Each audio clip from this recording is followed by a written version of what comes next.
today really to find out the truth about what took place with FINSAC. That's why we're here, because we believe that until we get some answers, we can't have the kind of peace and justice that we all seek. But what I find interesting is that in last year's closing remarks of the budget debate, the Finance Minister, Dr. Peter Phillips, said that the opposition spokesman on finance raised the issue of FINSAC. So Mr. Shaw asked about it again, as he has been asking. And he said in it that there is no report to this day, despite the fact that taxpayers have paid over 65 million Jamaican dollars. He went on to say that the Financial Secretary has written to the Commission asking that they complete their work. But this is the part that I find the most interesting. He says, the Ministry of Finance is prepared to honor invoices for work done specifically for the writing up of the final report, and the Financial Secretary is to arrange with the Secretary of the Commission how this is to be done. And I've said it before and I'll say it again. I will do it for free if that is what is holding up the report. I will get the typing up done because all the testimonies have been given. We have a commitment from the Ministry of Finance. I can divert those funds you're planning to give to the commissioners if I do the work, to a charity of my choice, hopefully. But I'm prepared to do it, and I'm making it a public statement once again. And before I go into Mr. Willis's case, just to finish up what I think is an important aspect of why we're here today, before we go, is that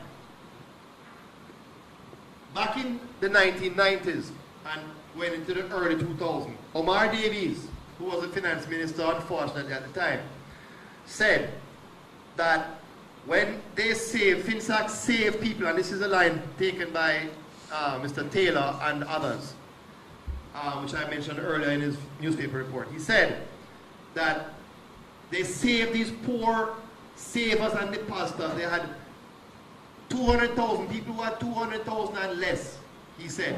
They were saved. All these people were saved by FINSAC. But what I am here to tell the Jamaican people, because I don't know if he did his math, is that when you take all the people who had their money in the banks at $200,000, all of those 23 banks which were sold by FINSAC to Jamaica Redevelopment Company, when you take all of that money and you ratio it against the total debt, it worked out to 15% of the total FINSAC debt. So let me say that again one more time.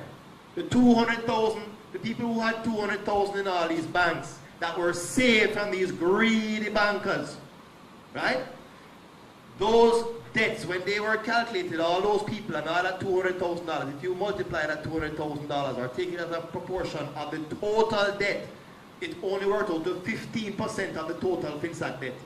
So the FINSAC was not about saving people who were poor and the little nurse and little teacher. It was about saving some of the big friends of the very Omar Davies and his people.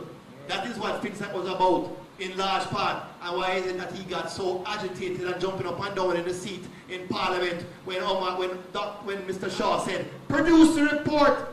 And he said, what are you hiding? What is he hiding? Why don't he do something about the report? Since they're now in government, get the report done now.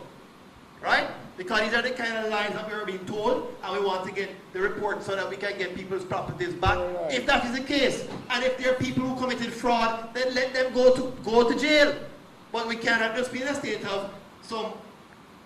of nowhere. We don't know when the report is coming out, and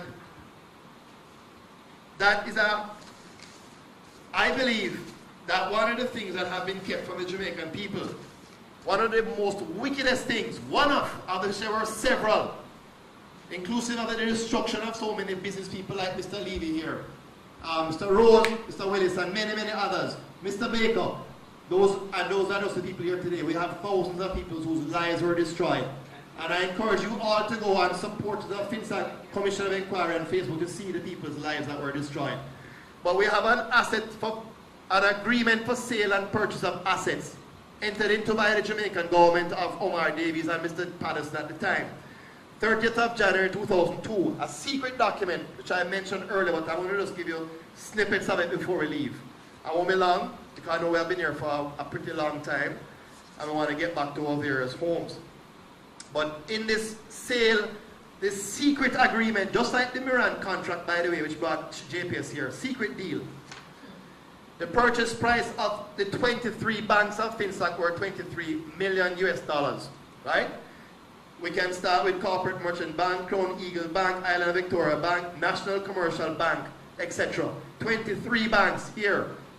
And this was sold for 23, inclusive of a building located at lots 1, 2, 3, etc. Quite a lot of property actually in one building, which was also sold along with all of those assets from those FINSAC banks.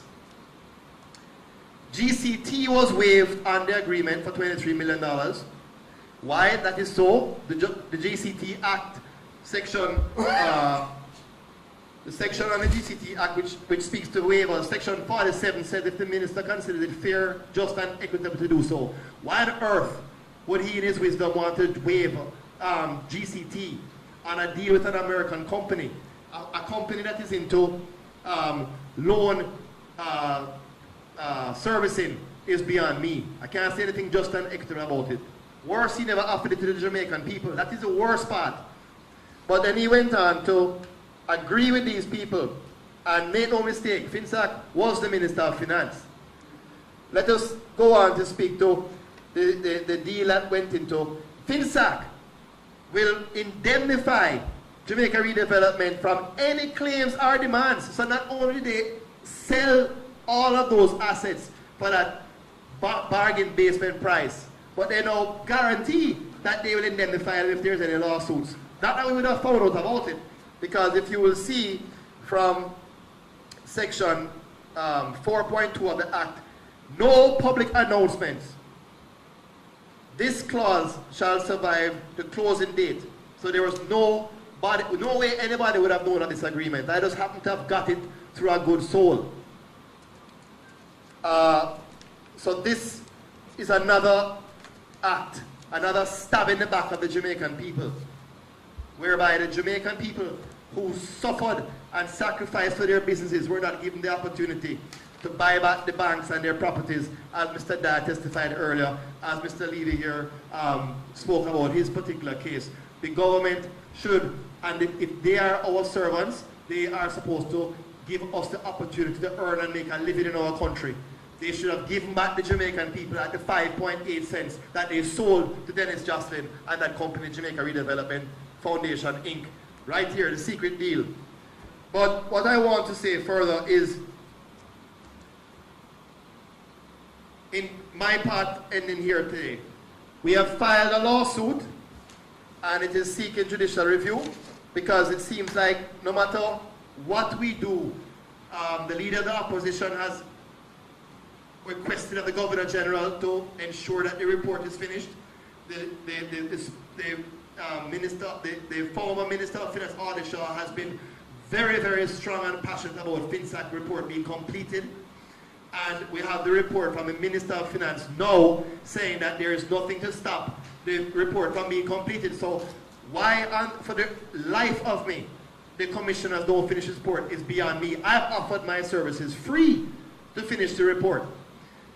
We have filed a fixed day claim form seeking an order for mandamus, because we believe that this is the only way we can now proceed, where we have the matter before the courts. We haven't got a date as yet, but we have asked that the report be completed, whether it's an interim report. We are prepared to accept that. So what I will do is a report filed on the 28th of March. We will have a date, I think, within 3 months. And the claim is brought by Milton Baker, who gave testimony, as many people did, and has a legitimate expectation to receive in the report. And the commissioners are the defendants.